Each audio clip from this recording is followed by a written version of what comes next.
Alright, so this is the first layer of the fairing compound I put on the last video.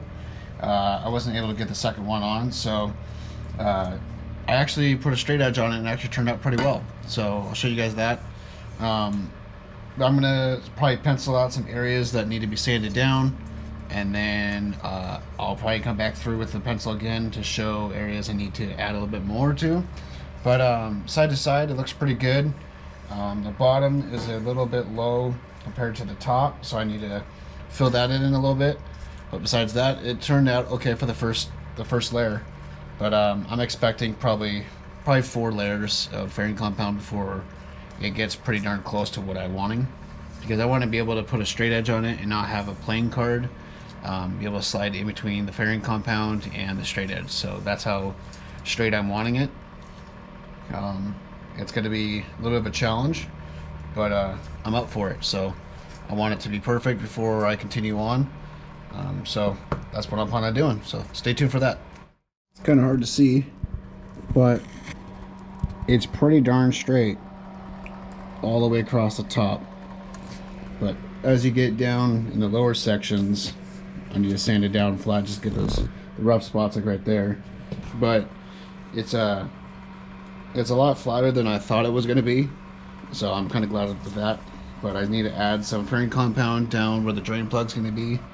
For me, I like to do the thinnest coat of fairing compound, because fairing compound really doesn't have any strength to it, and I'd rather have more glass than compound, and I don't want anything more than probably 1/4 inch of fairing compound.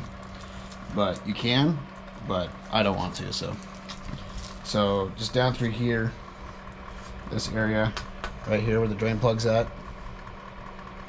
that area right there is a little bit low, so it's about 1/8 to 1/4 in some areas where it's a little bit lower than I'm wanting. So I'm going to try to be able to put a straight edge from corner to corner, side to side. No matter which direction I try to do it, it's going to be flat as a pancake. So that's my plan. It's going to be hard, but I'm going to do it right, and do it right the first time. So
on another note, I got a couple things done on the boat, ordered.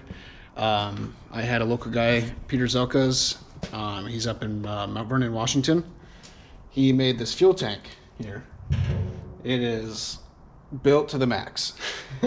So it's 3/16, so it's a lot thicker than the other one. He primarily does aluminum and commercial fishing, aluminum type of stuff. He does amazing work, great team. He's not asking me to say anything on this video, but I wanted to say something myself because this tank turned out awesome. So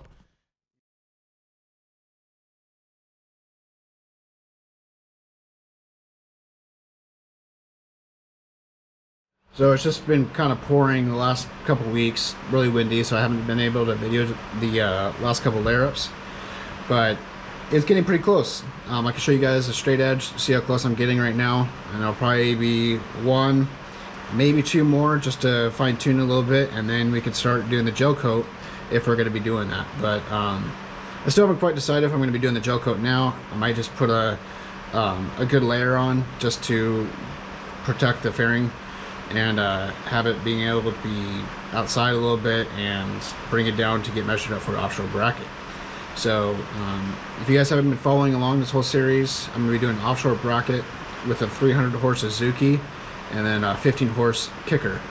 It's all going to be Suzuki, and it's all going to be fly-by-wire because I'm adding a second steering station in the back of the helm. So that's the plan for that. But I have to get going on ordering the motor because it's out quite a ways. Like, there's people that have been waiting almost a year to get a motor just because everything that's been going on. So let's finish up the fairing. So probably two more layers, and then we can decide if we're going to be gel coating or if we're going to jump up inside and do the balsa coring removal. So that's something I'm not really looking forward to, but it's got to be done. So let's get this job done, and then we can decide on what we're planning on doing in the future. So as you guys can see, it's pretty close. Like right here, you might be able to stick a card in between that, but for me, I want this thing dead flat. So as you guys can see, you gotta go through, put the straight edge up there, and where I see daylight, I mark it from where it stops from daylight to where it starts, and then I do that top and bottom all the way around, and then I kind of do connect the dots, and I go back through it sideways, do the same thing, make sure everything's lined up, and then I do one final stencil after wiping it clean and measure and mark out where I need to add in. So as you guys can see, kind of like the color difference, I don't know if you guys can see it right now, but I push harder on the pencil on where I need to get a little bit more filling, and then lighter is where I need a skimmer coat. So as you guys can see, I marked it a little bit darker here because this spot right here was a little bit low, because what I've been doing is I've been doing layer by layer and then coming through and sanding it as flat as I can, and so there's really not that much buildup. So you can see right here, this is a little bit of plain glass right there, so there's really not that thick of fairing compound with edges through there. You can see they come through a little bit. It's all going to be kind of grazed over a little bit just so everything's nice and flat, but that's how I do it. I just go through with a straight edge, mark out where I see daylight, and draw a picture almost, and I start laying the fairing compound and do that each time. And I feel like that cuts down a lot of time. So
I'll show you guys what I've been doing.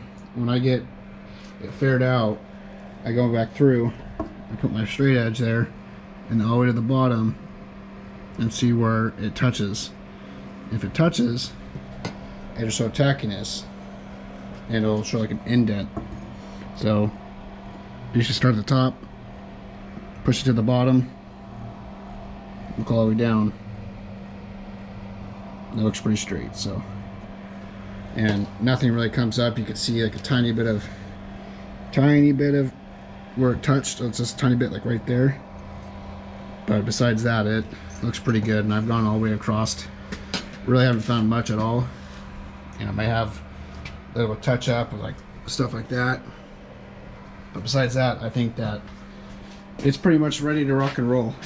I just need to get some new sandpaper on the flat board, on the sanding board, go back through and just sand it down the rest of the way, because I put a little bit more than expected, because you can always sand past it to a straight edge. But I'm pretty happy with it. There's just gonna be a little bit of touch up here and there, and then wait for it to cure, and it should be ready to rock and roll for gel coat. But I think after 4 layers, it's pretty much ready to rock and roll. It's had little pinholes I just need to finish up, but besides that, it's pretty much ready. Gonna have to do some straight edge and make sure that everything's flat, get the sanding board down. So this is the sand board here. So I have 60 grit sandpaper on it, and then I'll start fine tuning it down, and then to finer sandpaper. But I got this off Amazon. I'm gonna put a Amazon link for it if you guys want to check it out. I'm pretty happy with it, so if you guys want to use that on your own project, you can. But I think it's pretty much ready to rock and roll once I do a little bit of sanding. So I'm gonna end the video here, and then probably the next video I'll either be putting a light layer of gel coat on it or ripping the balsa coring out. So stay tuned for that, and by that time I'll be able to decide what I'm going to be doing. So hope to see you guys in the next video. If you guys want to like and share, that's fine with me. If not a big deal either. So I will see you guys in the next video. Thank you.